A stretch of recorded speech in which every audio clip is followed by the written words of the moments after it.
Hey guys, welcome to the channel. आज हम लेके आए second part mechanical previous year questions का। तो फर्स्ट क्वेश्चन है, the change in enthalpy of a close system is equal to the heat transfer if the reversible process takes place. So guys, यहाँ पर keyword है change in enthalpy. तो change in enthalpy का formula होता है D Q minus P D V P. तो यहाँ पर लिखा हुआ कांस्टेंट, अगर हम प्रेशर को कांस्टेंट रखते हैं तो ये टर्म ज़ीरो हो जाएगा और जो हमारी चेंज इन एंथैल्पी है वो हमारी इक्वल हो जाएगी हीट ट्रांसफ़र के। So guys, option B is right answer. Next, gas expands for a definite volume in a closed vessel. The maximum work will be done when the process is at constant pressure. Maximum work होगा जब pressure जो है constant होगा, और ये वाला जो case है वो डेफिनिट वॉल्यूम के केस में होगा। Next, during mixing of steams in case of air conditioning, the process is associated with option जो राइट है वो है adiabatic.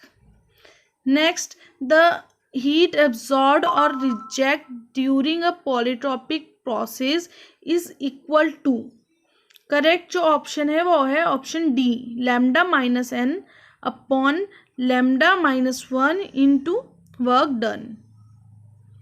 Next, in a reversible isothermal expansion process, the fluid expands from 10 bar and 2 meter cube to 2 bar and 10 meter cube. During this expansion process, 10 kilowatt of heat is supplied. Then the work done during the process is, यहाँ पर जो keyword है वो है irreversible isothermal expansion process. Irreversible isothermal में temperature constant होता है। जब टेम्परेचर इंटरनल एनर्जी का फंक्शन है तो इंटरनल एनर्जी हमारी ज़ीरो हो जाएगी। इंटरनल एनर्जी ज़ीरो हो जाएगी तो जो हमारा हीट सप्लाइड है 10 किलोवाट वो वर्क डन के बराबर हो जाएगा, that is 100 kilowatt. Next, consider the following device. 4 option दिए गए हैं और बताना है कि जो ये इक्वेशन है D Q equal to D U plus P D V, ये जो इक्वेशन है वो किसे सेटिस्फाइड नहीं करती, किसमें अप्लाई नहीं होती। तो गैस टरबाइन और स्टीम टरबाइन में अप्लाई नहीं होती। बाकी internal combustion engine working on auto cycle में ये इक्वेशन अप्लाई होती है, और internal combustion engine working on diesel cycle में भी ये जो इक्वेशन है वो अप्लाई होती है। तो ऑप्शन हो जाएगा हमारा c. Next, the heat transfer in a cyclic process are plus 20 kilo joule, minus 5 kilo joule, minus 10 kilo joule and minus plus 15 kilo joule. तो हमारा जो नेटवर्क हो जाएगा वो समीशन हो जाएगा इन चारों जो हमारे पास एनर्जी है उनका। तो आंसर हमारा होगा option C, plus 20 kilo joule. Next, 1 kg liquid specific heat है 3 किलो जूल पर kg kelvin, is steamed in close chamber and its temperature is raised by 10 degree Celsius. Heat loss to the surrounding is 3 kilojoule. The work done on the water during the process will. Guys, इसमें जो है हमारा जो del Q का formula होता है वो लगेगा यहाँ पर हमारा वो है CP delta T, CP delta T plus heat loss. तो गाइस, जब हम इसे सॉल्व करेंगे तो इसका आंसर आ जाएगा हमारा 27 किलो जूल।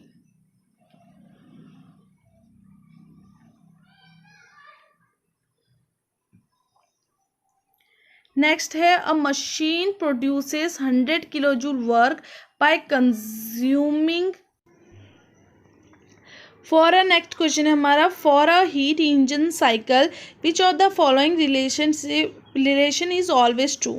क्यू है हमारा हीट ट्रांसफ़र, डब्ल्यू है हमारा वर्क ट्रांसफ़र। तो गाइस सबको पता है कि जो समेशन ऑफ हीट ट्रांसफ़र होता है वो इक्वल होता है summation of work transfer in cycle process. Next है flow work is analogous to. Flow work analogous होता है डिस्प्लेसमेंट वर्क का। Next, if h be the heat supply to the system to do work डब्ल्यू and change in internal energy as d u, then जो हमारा right answer है वो हो जाएगा हमारा change in internal energy is equal to enthalpy plus work done. Next है, if del Q is the heat transfer to the system and del W is the work done by the system, then which of the following is an exact differential।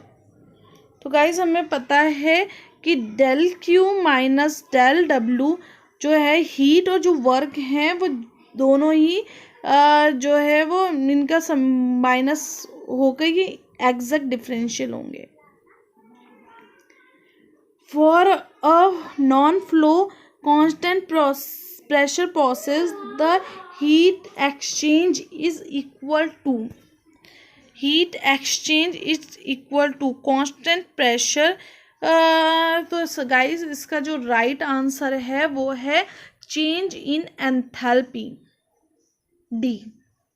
Next, piston cylinder device with air at an initial temperature of 30 degrees Celsius undergoes an expansion process for which pressure and volume are related as the given below। तो हमें pressure दिए गए हैं और volume दी गई है और हमें वर्क डन निकालना है। एन की वैल्यू है जो 1.4 दी गई है हमें।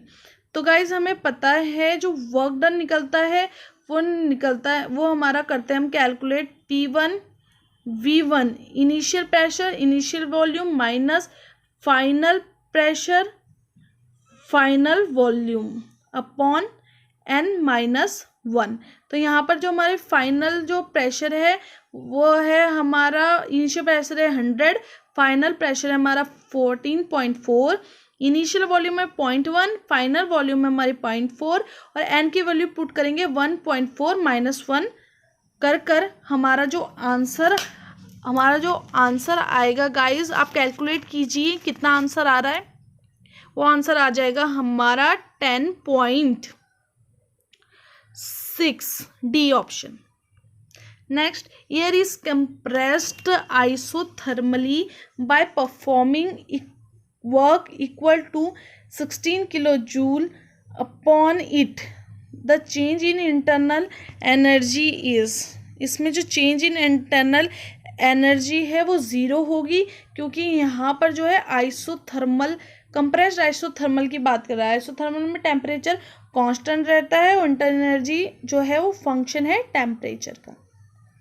Next, mixture of gas expands from 0.03 metre cube to 0.06 metre cube at constant pressure of 1 megapascal and absorb 84 kilojoule of heat during the process, then change in internal energy of the mixture is। तो हमें internal energy of the mixture बताना है। तो सबसे पहले हमें work done निकालना पड़ेगा। वर्क डन हमारा होता है PdV। P है हमारा यहाँ पर 1 megapascal और हमारा जो वॉल्यूम चेंज है वो यहाँ पर इनिशियल वॉल्यूम और फाइनल वॉल्यूम जो है वो दिया गया है। इससे हमारा वर्क डन निकल जाएगा। जब वर्क डन निकल जाएगा तो हम उसे पुट करेंगे फॉर्मूले में D U is equal to Q minus W. Work done निकल जाएगा हमारा। हमें दिया गया है हीट अब्जॉर्ब, क्यू दिया गया है हमें हीट दी गई है हमें कितनी अब्जॉर्ब हुई है 84 किलो जूल। तो हमारी इससे इंटरनल एनर्जी निकल जाएगी। फाइनल आंसर जो आपका आएगा वो आएगा B 54 kilo joule. Next, A machine produce 100 kilojoule work by consuming 100 kilojoule heat. The machine will be, मतलब यहाँ पर बताया गया है कि हमें कोई प्रोसेस के दौरान हमें कोई लॉस नहीं हुआ है, तो ये हमारा जो वॉयलेट करता है सेकेंड लॉ ऑफ थर्मोडाइनमिक्स को वॉयलेट करता है, तो ये आता है परपेचुअल मोशन मशीन सेकेंड, इसे कहते हैं. Next, for a steady flow system the where kinetic and potential energy are negligible, the first law of thermodynamics expressed as, तो इसका करेक्ट आंसर है option D, Q minus W is equal to change in enthalpy.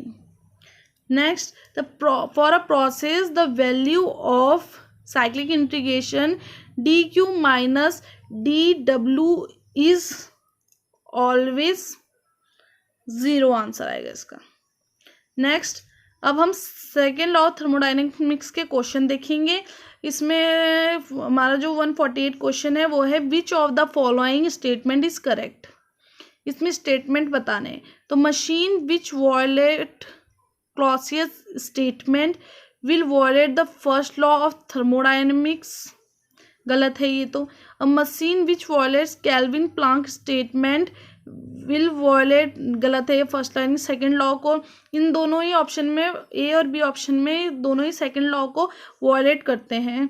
A machine which violate the second law of thermodynamic will violate the first law of thermodynamic, गलत. A machine which violates Kelvin Planck statement will violate the Clausius statement, क्योंकि दोनों ही second law of thermodynamics के parallel laws हैं, इसलिए a d हमारा correct option होगा. Which of the following is correct statement. Entropy is isolated system always decreases, गलत, क्योंकि जो एंट्रोपी है वो अगर यूनिवर्स के केस में बात करें तो ऑलवेज इंक्रीज करती है, लेकिन सिस्टम के केस में बात करें तो आइसोलेटेड सिस्टम के केस में इंक्रीज भी हो सकती है, डिक्रीज भी हो सकती है और कांस्टेंट भी रह सकती है. Energy always degraded during the real process, ये इसमें ऑप्शन सही है. Energy always degraded during the real process. Energy always destroyed during the real process, ये गलत है. Heat transfer through a finite temperature difference is reversible process, ये भी गलत है. नेक्स्ट है which of the following device complies with the Clausius statement of the second law of thermodynamics. Second law of thermodynamics Clausius का हमारा domestic refrigerator में होता है, जिसमें वेपर कंप्रेशन साइकिल का भी प्रयोग हमारा होता है. Next, if a closed system is undergoing an irreversible process, the entropy will be must increases, क्योंकि जो irreversible process होती है उसमें कुछ ना कुछ जो हीट है वो रिलीज होती ही होती है, कुछ ना कुछ लॉस होता ही होता है. Next, consider the following statement. Heat pumps and air conditioner have the same mechanical component. हाँ, तभी ही क्या होता है, एयर कंडीशनर जो होता है हमारे पास वो सर्दियों में गर्म हवा भी फेंकता है और गर्मियों में ठंडी हवा भी फेंकता है, ठीक है. The system can be use as a heat pump in winter and as a air conditioner in summer, ठीक है. The capacity and efficiency of heat pumps fall significantly as high temperature. All options are correct. Option D is the correct option.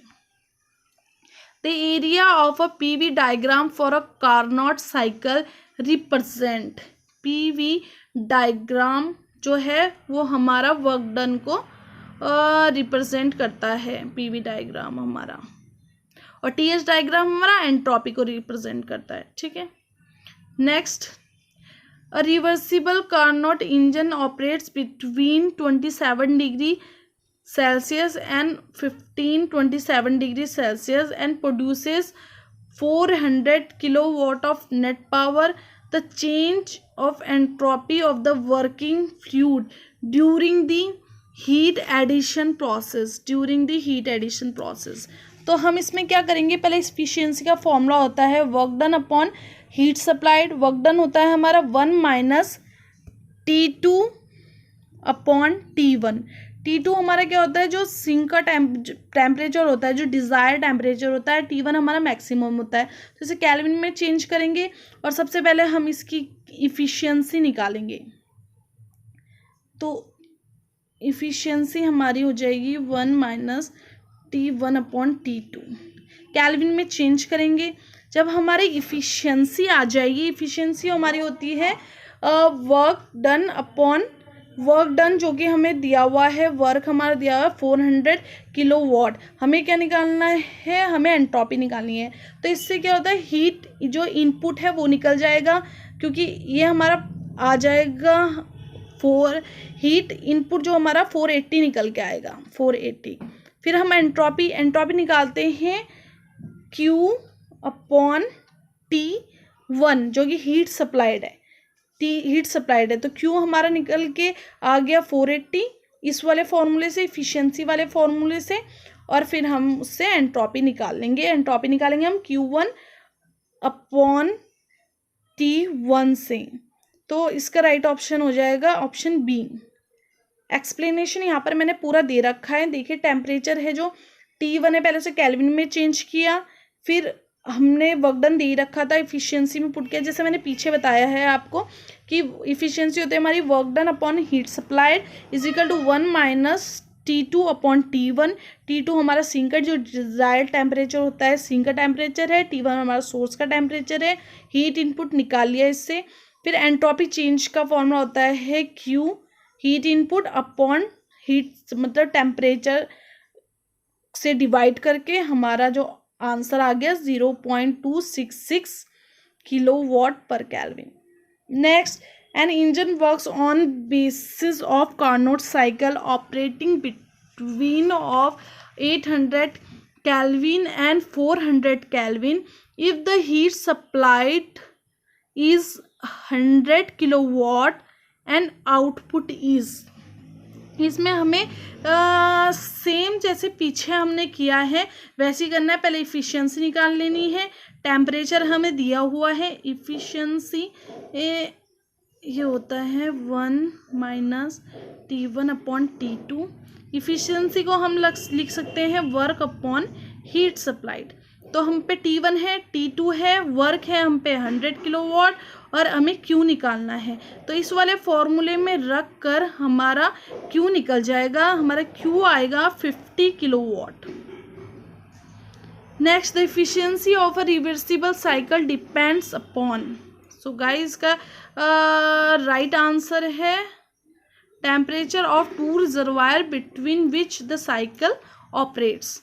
Next, Carnot cycle consist. Carnot cycle हमारी बहुत बार आया है ये question, आप देख सकते हैं। 2 आइसोथर्मल और 2 आइसेंट्रोपिक प्रोसेस जो है वो कार्नोट साइकिल में यूज होती हैं। Next, Carnot cycle has maximum efficiency for. तो सबको पता है रिवर्सिबल इंजन में यूज होती है। एक्सप्लेनेशन दिया हुआ है इसमें।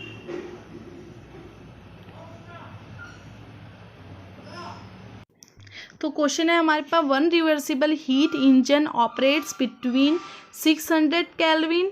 टेम्परेचर 2 हमें जो है निकालना है और इसमें जो फाइनल टेम्परेचर हमें दिया गया है 400 केल्विन। इनिशियल टेम्परेचर हमारा जो